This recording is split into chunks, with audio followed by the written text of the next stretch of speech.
Weddings are supposed to be magical, but from the moment we announced ours, I knew it wouldn't be smooth sailing. My fiancé and I had been together for 4 years, and this was supposed to be a celebration of the life we'd built together. Instead, it turned into a battleground, thanks to my future mother-in-law. Let me back up a bit. From the start, mother-in-law was never particularly fond of me. She didn't outright say it, but she didn't need to. Her disapproving looks and passive-aggressive comments made her feelings clear. According to her, no one was good enough for her son. Still, I never imagined she'd make our wedding a nightmare. Planning the wedding was both exciting and overwhelming. I spent years saving for it, penny by penny working extra hours to afford my dream dress. A breathtaking $8,000 gown that I'd fallen in love with the moment I saw it. It was more than a dress. My mother hadn't had the chance to walk down the aisle in white. It was a simple ceremony. She wanted this to be special. Mother-in-law, of course, didn't understand this. She made snide comments about how impractical it was, suggesting that I must be trying to show off. I brushed it off, assuming it was just her way of stirring the pot.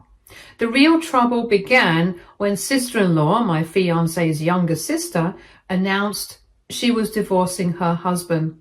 She cheated, and it was messy, but somehow mother-in-law twisted the narrative to make her look like the victim.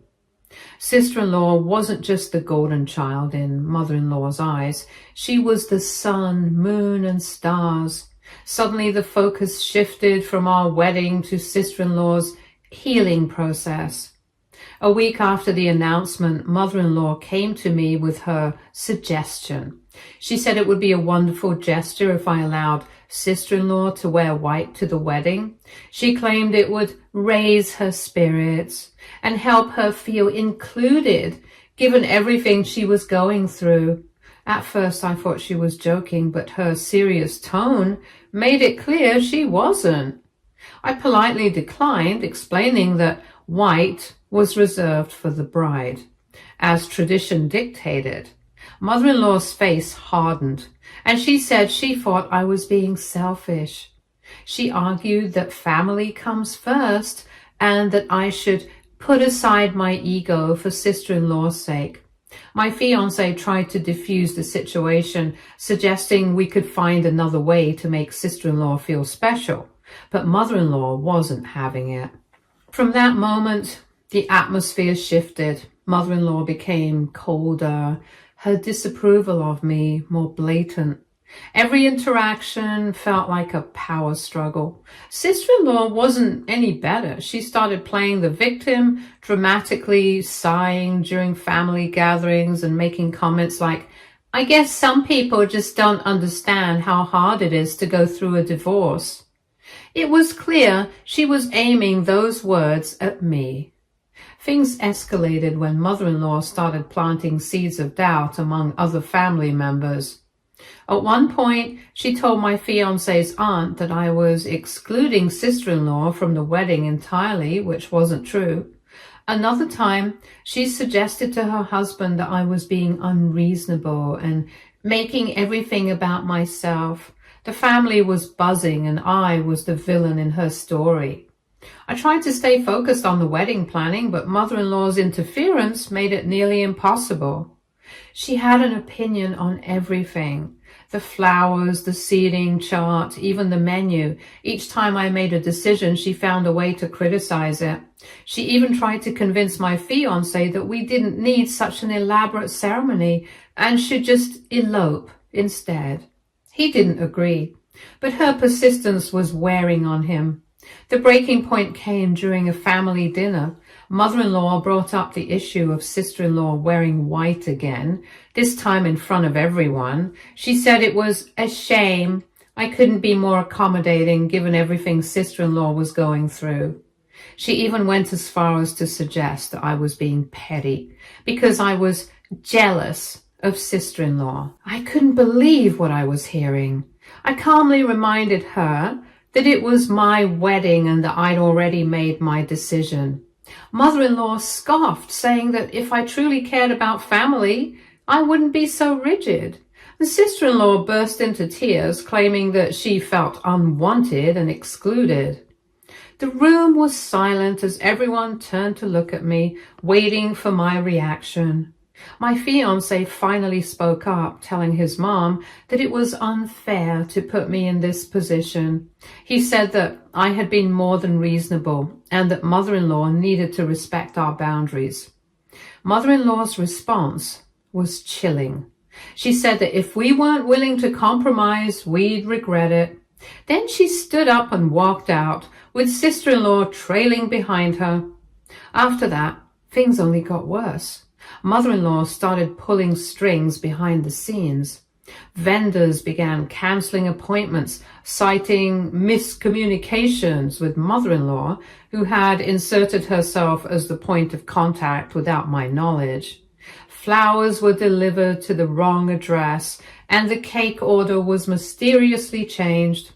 It was clear she was trying to sabotage the wedding, but I had no concrete proof to confront her with. Through it all, my fiancé stood by me, but the stress was taking its toll. He felt torn between his loyalty to me and his family, especially with mother-in-law constantly guilt-tripping him about abandoning them. I reassured him that I didn't blame him for his mom's behavior, but deep down, I was starting to question if we could get through this without permanent damage to our relationship. By the time the wedding was a week away, I was emotionally exhausted.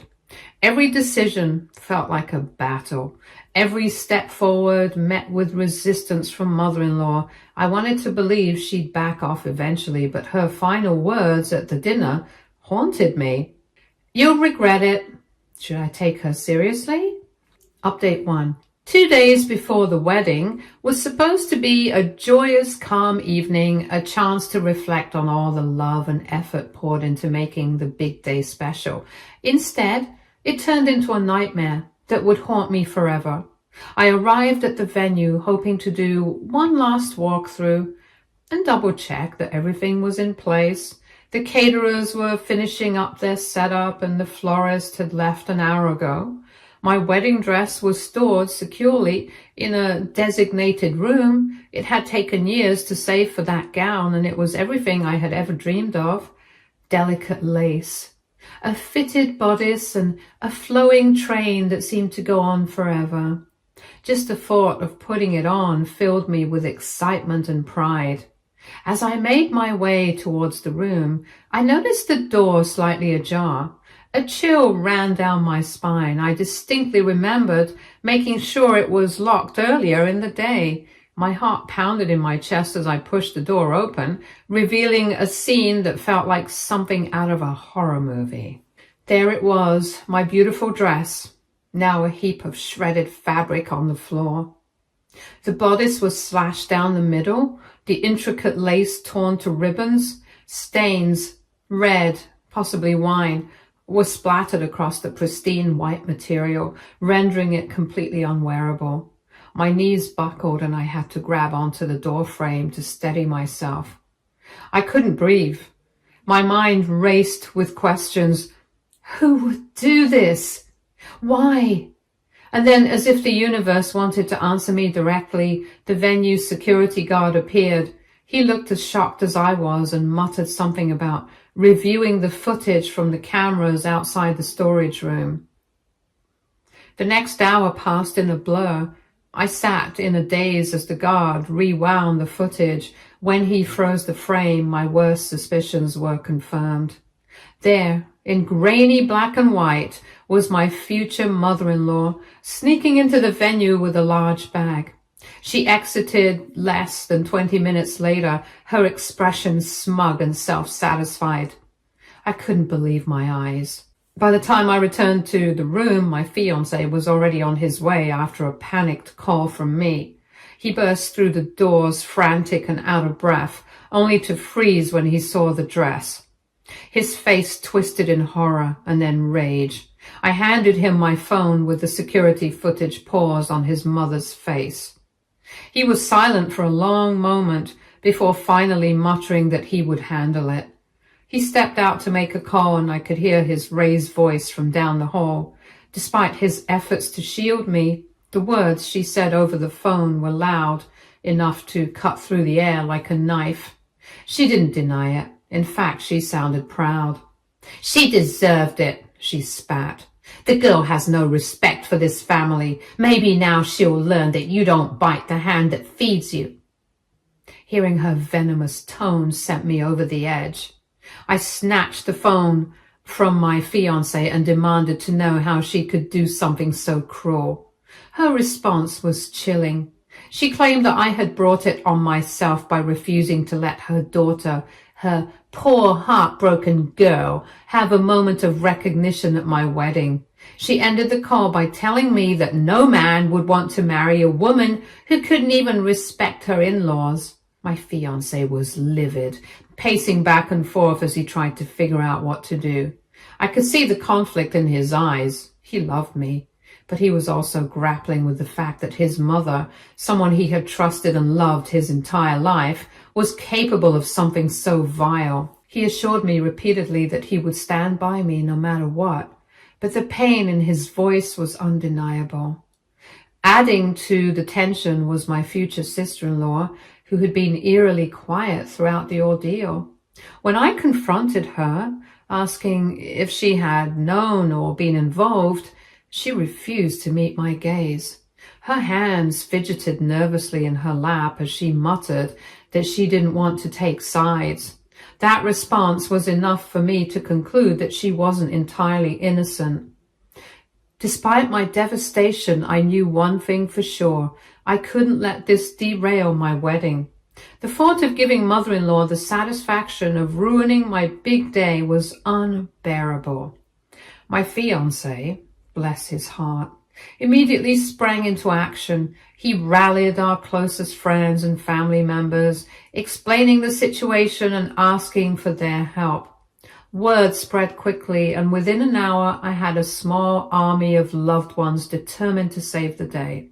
Calls were made to every bridal shop within driving distance. Friends scoured online marketplaces, offering to pick up second-hand dresses if necessary. Vendors who heard about the situation stepped up, offering to adjust their schedules to accommodate last-minute changes. Even my maid of honor's mother volunteered her own wedding gown, which had been carefully preserved for decades. As the hours ticked by, the energy in the room shifted from despair to determination. Seeing how many people were willing to go above and beyond for me filled my heart with gratitude. I realized that while my future mother-in-law might be trying to tear me down, there were so many others lifting me up.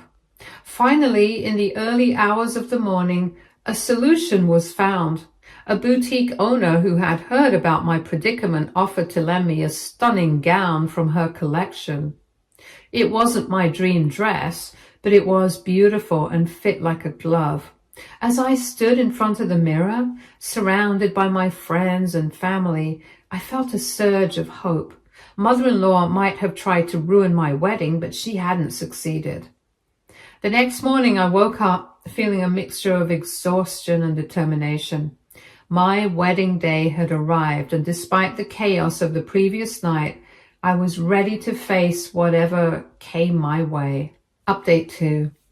The morning after the wedding was supposed to be filled with nervous excitement, but instead it began with a cold determination to hold mother-in-law accountable. After the chaos of the previous night, my husband and I decided enough was enough. Destroying my wedding dress wasn't just an attack on me. It was a clear message that she thought she could control our lives without consequences. We drove to the police station early, armed with the security footage and statements from the venue staff. My hands trembled as I explained the situation to the officer, reliving the horror of seeing my dream dress in tatters. It felt pathetic to accuse my mother-in-law of such a malicious act. But there was no denying the evidence. The officer assured me that they took the matter seriously since it was an $8,000 dress, and within hours, mother-in-law was brought in for questioning. Word spread like wildfire through the family.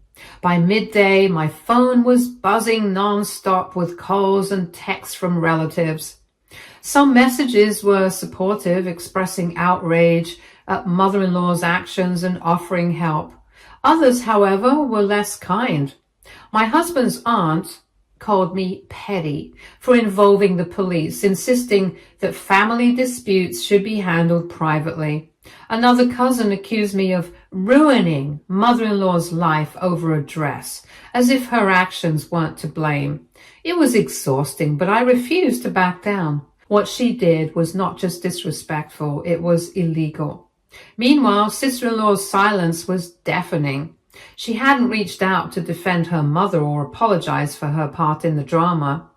It was hard to ignore the nagging suspicion that she had known about mother-in-law's plan all along. Her avoidance only fueled the growing rift within the family. Later that day, mother-in-law was officially charged with property destruction. When she was released, she wasted no time spinning the story to paint herself as the victim. She called a family meeting that evening, demanding that everyone hear her side. Everybody lived close by. My husband and I reluctantly agreed to attend, knowing that it was an opportunity to set the record straight. The meeting was held at mother-in-law's house, a space that always felt hostile and unwelcoming. As we walked in, the tension was palpable. Mother-in-law sat at the head of the table, her expression a mix of defiance and self-pity. Relatives filled the room, some whispering amongst themselves while others avoided eye contact. Sister-in-law sat quietly in the corner, her face unreadable. Mother-in-law wasted no time launching into her tirade. She accused me of being vindictive, claiming that I had blown the situation out of proportion just to humiliate her. She insisted that destroying the dress was a moment of weakness driven by her love for her family. Her voice cracked as she declared that she only wanted to protect sister-in-law's feelings during a difficult time. Is she off in her head? For a moment, the room was silent, and then my husband snarled at her. He told everyone that mother-in-law's actions were about control and the hatred and jealousy brewing inside her. He pointed out that she had shown no remorse, only doubling down on her belief that she was justified in sabotaging our wedding. He showed everyone the security footage and the recording of the hateful words she had said during their phone call. It wasn't the first call. It was another one that happened a little later on the same day. His tone left no room for doubt. Her behavior was inexcusable. Mother-in-law began to crack as she realized she couldn't manipulate him like she used to. Her tears turned to anger as she accused him of turning against his own mother. She pointed at me, shouting that I had poisoned him against her. It was a moment of pure chaos, with voices rising and accusations flying across the room. Then sister-in-law spoke up for the first time. Her voice was hesitant, but she admitted that she had known about mother-in-law's plan. She claimed she tried to talk her out of it, but she didn't want to betray her mother by telling anyone.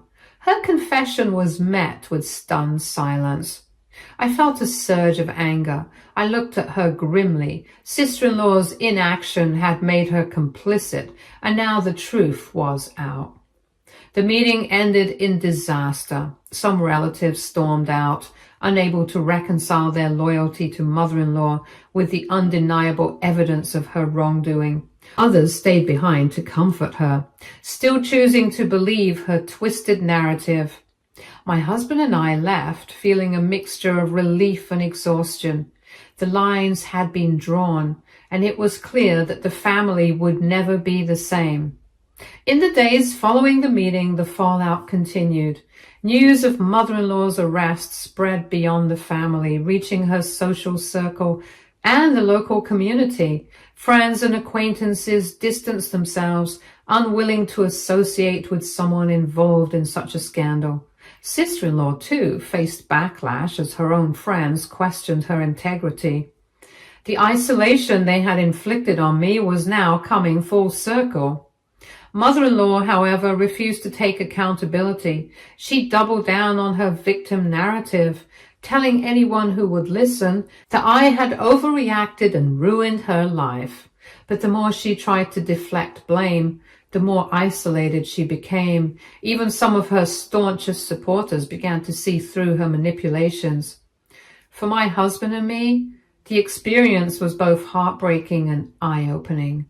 It forced us to confront the toxic dynamics that had been simmering beneath the surface for years. My husband, to his credit, stood by me unwaveringly. He cut off contact with mother-in-law and sister-in-law, vowing to prioritize our happiness over their dysfunction. Update 3. A week after the wedding, as we were settling into our new life, I received an unexpected phone call. It was my father-in-law. The sound of his voice, so polite and measured, made my blood boil. He wasn't the type to initiate conversations, especially not after everything that had happened with his wife. But now here he was, coming to speak to me like it was all going to be fixed with a few words.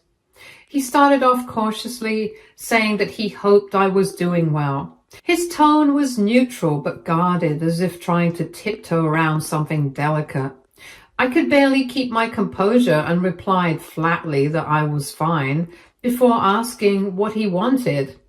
There was a long pause on the other end. I could hear him clearing his throat, probably trying to figure out how best to phrase his new words. Then he told me that he wanted to apologize for his wife's behavior. He acknowledged things had gotten out of hand and claimed he wanted to make it right. His words were polite, but the sincerity was questionable, and I could feel my frustration bubbling up. I didn't hold back. I snapped that he couldn't possibly fix anything. He had stood by and watched while his wife and daughter tormented me. He'd never once stepped in, never when she demanded his precious daughter wear white at my wedding, nor when she destroyed my dress. And now, after all of that, here he was, calling to apologize like his few words were supposed to erase all the damage. I could hear his voice shift, as if he were trying to regain control of the situation. He told me that he understood I was upset, but he was prepared to offer a resolution. He said he was willing to pay $2,000 to make up for the dress, if I agreed to drop the charges against his wife. He even admitted that it wasn't the full amount, but suggested it was a gesture of goodwill. He pleaded with me to consider it. The audacity of his offer was so infuriating that I felt my blood pressure spike. A measly $2,000 for a dress worth $8,000? A dress that had been destroyed out of spite? It was almost too ridiculous to comprehend. The nerve of him. I took a deep breath, trying to calm the rage surging inside me, but it didn't help. I told him no, I wasn't accepting his money. I told him to keep his $2,000, and then I told him not to dare offer me money in exchange for dropping the charges. I asked if he seriously thought that $2,000 would make it go away, that it could somehow undo everything his wife had done. Did he really think that offering me a small bribe would erase the pain and humiliation his wife had caused? There was a silence on the other end, and for a moment I thought he might hang up. But when he finally spoke, his voice had taken on a defensive edge. He said I was overreacting. He claimed it was just a dress and suggested I was making this harder than it needed to be. He suggested that we could settle this quietly, without further scandal, because the whole situation was already making the family look bad. I couldn't believe my ears. I repeated his words back to him. Just a dress? I said, incredulous. You think it's just a dress? A dress that I spent years working for? A dress that meant something to me? Something I poured my heart into? Only for your wife to slash it to pieces because she didn't get her way? And now you think $2,000 is going to make it right? His tone grew more frustrated.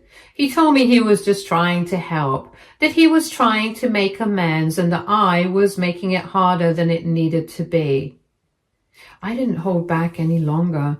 I told him he didn't get it at all. Him and his wife had done nothing but undermine me, belittle me, and destroy everything that should have been a joyous occasion. And now, after watching his wife tear me down for months, he thought $2,000 would smooth everything over.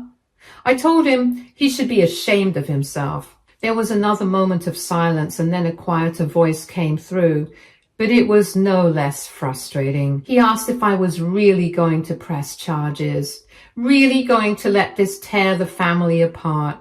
I didn't hesitate. I told him I was doing what I needed to do to protect myself.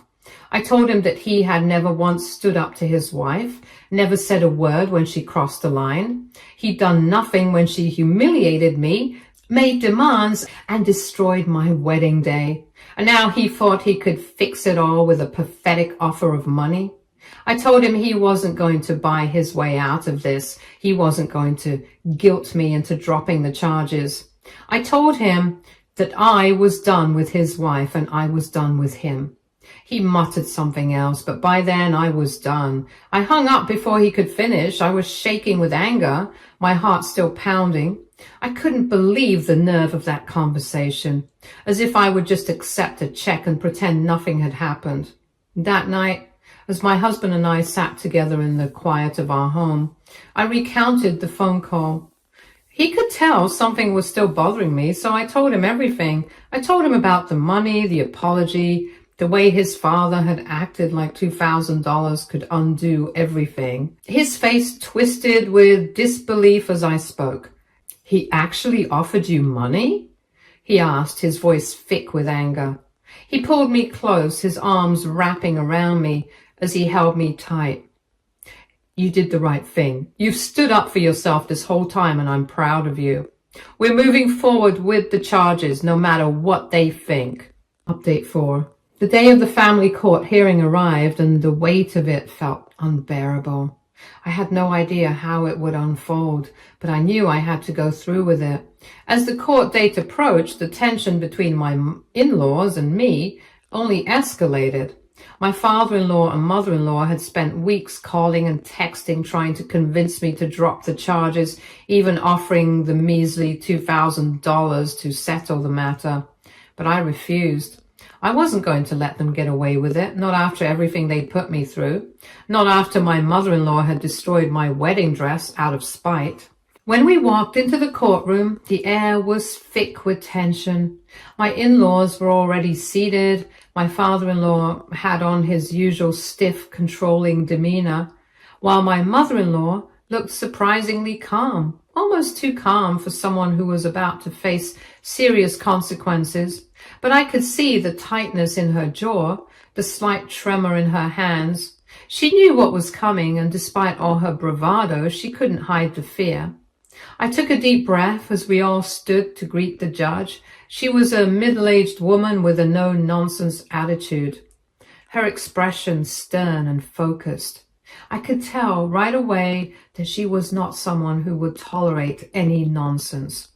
The proceedings began, and the judge's first words hit my in-laws like a slap in the face.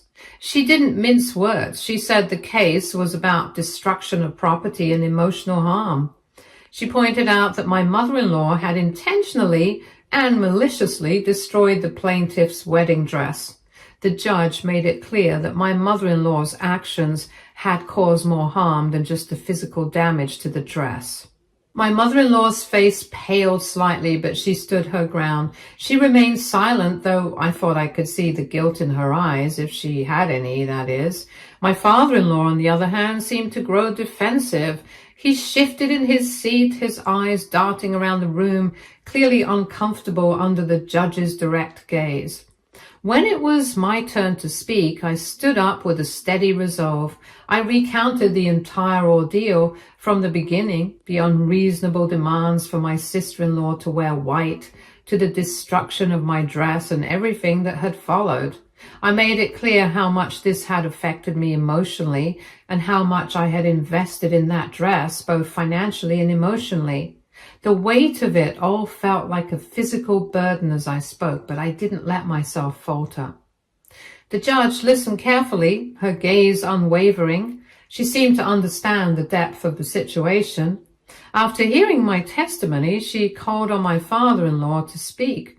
He tried to defend his wife's actions, claiming that it was all a misunderstanding. He said that the dress was just a thing and that his wife had been stressed about the wedding and acted out of character, and he attempted to downplay the destruction, framing it as an emotional outburst, something that could be forgiven. But the judge wasn't having it. She cut him off sharply, her voice firm, and she told him that this was not just a thing and that minimizing the destruction was appalling. His wife's actions, she explained, were not the result of stress, but deliberate malice. My mother-in-law's composure faltered for the first time. She looked as if she might speak, but the judge wasn't done yet. She told my father-in-law that his attempt to minimize the impact of his wife's actions was appalling and that he was showing a complete lack of respect for the law.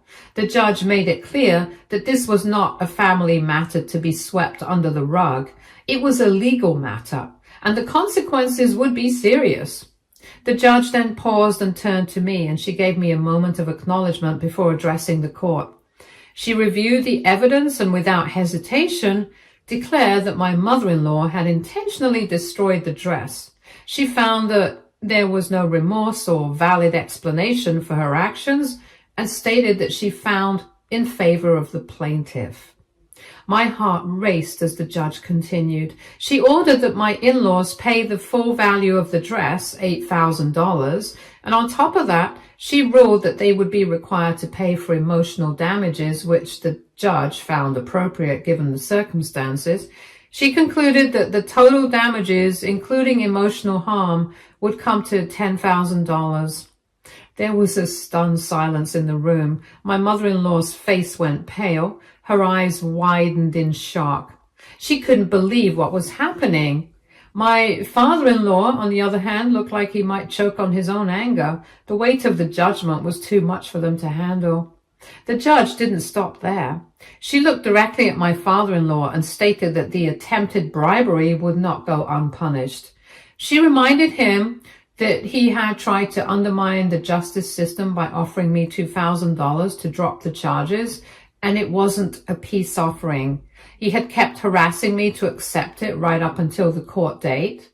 She said that kind of behavior was unacceptable and illegal, and she added a penalty for bribery, an additional $2,000. The judge declared that the total amount they owed was $12,000. The courtroom was silent as my in-laws sat there, shell-shocked, their faces red with embarrassment. The judge's voice echoed in my ears as she told them that this was the judgment of the court. As we were dismissed, I couldn't help but feel a mix of emotions: satisfaction, relief, justice. I caught sight of my sister-in-law as we walked out. She was avoiding everyone's gaze, her hands tightly clasped in front of her. Her silence spoke volumes. She had stepped away from everything, not wanting to be involved in the fallout of her mother's actions. It was clear she wasn't willing to take responsibility for anything, but the weight of the situation was now on her as well. She would never be able to hide behind her mother again. Edit. To the people who were asking me about my wedding, my mother-in-law didn't show up, and the security was also informed not to let her in. Yes, she did try bringing up paying for the flowers in court, but the judge dismissed her, saying that she had offered willingly. My wedding went well, but I think I could have been a lot happier without all this drama. And yes, failure to pay the amount would end up with her going to jail.